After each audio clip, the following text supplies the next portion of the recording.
Hi friends, मैं हूं वारिस। आप देख रहे हैं रोज माइन का ऑफिशियल चैनल रोज माइन एजुकेशनल चैरिटेबल ट्रस्ट। अगर आप भी फार्मेसी के फील्ड में जाना चाहते हैं लेकिन आप कम समय में होने वाले कोर्स की तलाश में जो कि आपको फार्मेसी के फील्ड में एंट्री दिला सके, तो आप डी फार्मा का कोर्स कर सकते हो। क्योंकि इस कोर्स को करने के लिए मिनिमम क्वालिफिकेशन होती है। अगर आप डी फार्मा का कोर्स करना चाहते हो तो ऐसे में आपके पास डी फार्मा से जुड़ी जरूरी जानकारी होनी चाहिए। तो चलिए शुरू करते हैं, जानते हैं डी फार्मा कोर्स क्या है। डी फार्मा का अर्थ है डिप्लोमा इन फार्मेसी। ये एक कैरियर ओरिएंटेड प्रोग्राम है जिसमें कैंडिडेट को फार्मास्यूटिकल साइंस के बेसिक कंसेप्ट को समझाया जाता है। इस कोर्स को करने के बाद स्टूडेंट में वो नॉलेज स्किल्स डेवलप हो जाती हैं जो कि फार्मेसी के फील्ड में कैरियर बनाने के लिए जरूरी होती हैं। ये डिप्लोमा कोर्स 2 साल में कंप्लीट होता है। डी फार्मा करने के बाद भी अगर आप बी फार्मा करना चाहते हो तो ऐसे में आप कर सकते हैं। इसके लिए आपको बी फार्मा के सेकेंड ईयर में एडमिशन मिल जाता है।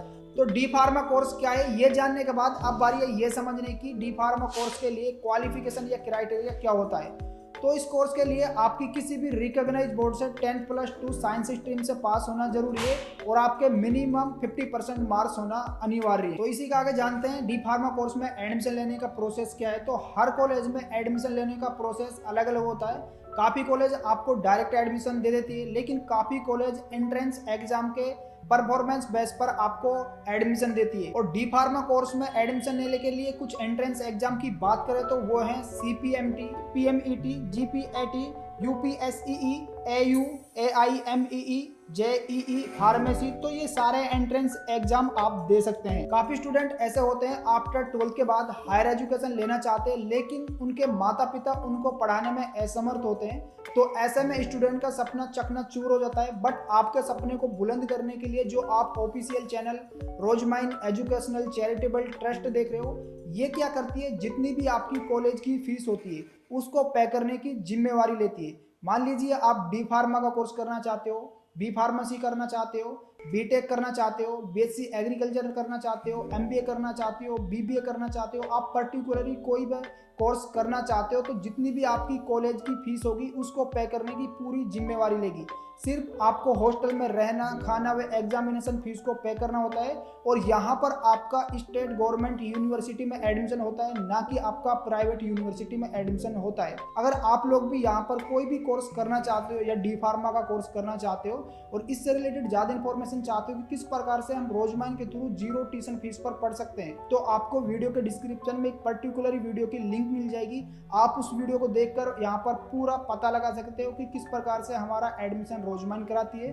प्लस में आपको स्क्रीन पर नंबर हो रहे हैं, आप यहाँ पर कॉल कर यहाँ पर अपना रजिस्ट्रेशन करा सकते हो और यहाँ पर स्टेट गवर्नमेंट यूनिवर्सिटी में एडमिशन कराकर अपने सपने को बुलंद कर सकते हो। तो आगे जानते हैं डी फार्मा कोर्स के स्पेशल कंपोनेंट्स कौन से हैं जो स्टूडेंट को सिखाए जाते हैं। तो इसके अंदर आपको compounding techniques, inventory control, third party billing, pharmacy software practice, accurate and confidential record keeping, accurate and safe processing of prescription, effective verbal and written communication. तो ये भी जानना जरूरी है कि डी फार्मा कोर्स किस तरीके से कैंडिडेट को स्किल्ड बनाता है, यानी कि कोर्स के दौरान स्टूडेंट कौन कौन से जरूरी काम करना सीखते हैं। तो इसके अंदर आपको क्लाइंट इंफॉर्मेशन को फिल करना, फार्मासिस्ट के सुपरविजन में रहते हुए ऑर्डर फिल करना, प्रेस्क्रिप्शन को आइडेंटिफाई करना, ऑर्डर के लिए पेपर वर्क कंप्लीट करना, ड्रग एंड मेडिकल टर्मिनोलॉजी को समझना और अप्लाई करना, फार्मेसी से जुड़े एथिक्स लेजिस्लेशन को अप्लाई करना, ड्रग डोजेज की कैलकुलेशन को समझना।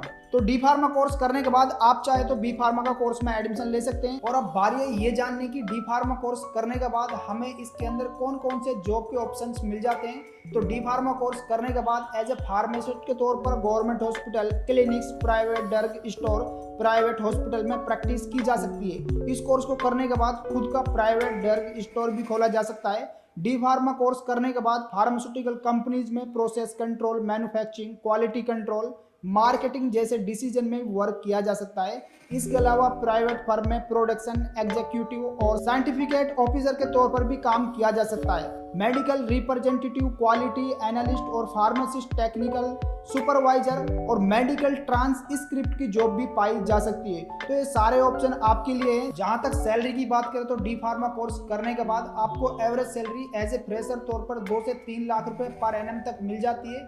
ये आपकी एक्सपीरियंस बढ़ने के साथ साथ बढ़ती जाती है, लेकिन ये ध्यान रखना जरूरी है कि सैलरी सैलरी इन बातों पर डिपेंड करेगी कैंडिडेट किस कंपनीज या फर्म से जुड़ता है और किस पोस्ट पर काम करता है। इसी के साथ साथ कैंडिडेट की स्किल्स परफॉर्मेंस भी मैटर करेगी, जो कि हर फील्ड में होती है। तो दोस्तों, वीडियो के जरिए आपको डी फार्मा यानी डिप्लोमा इन फार्मेसी से रिलेटेड जितनी भी इंपॉर्टेंट इंफॉर्मेशन है मिल गई है। तो इसलिए अपने लिए बेस्ट कैरियर ऑप्शन चूज कीजिए और आगे बढ़िए। हमें उम्मीद है कि आपको ये वीडियो जरूर पसंद आई होगी।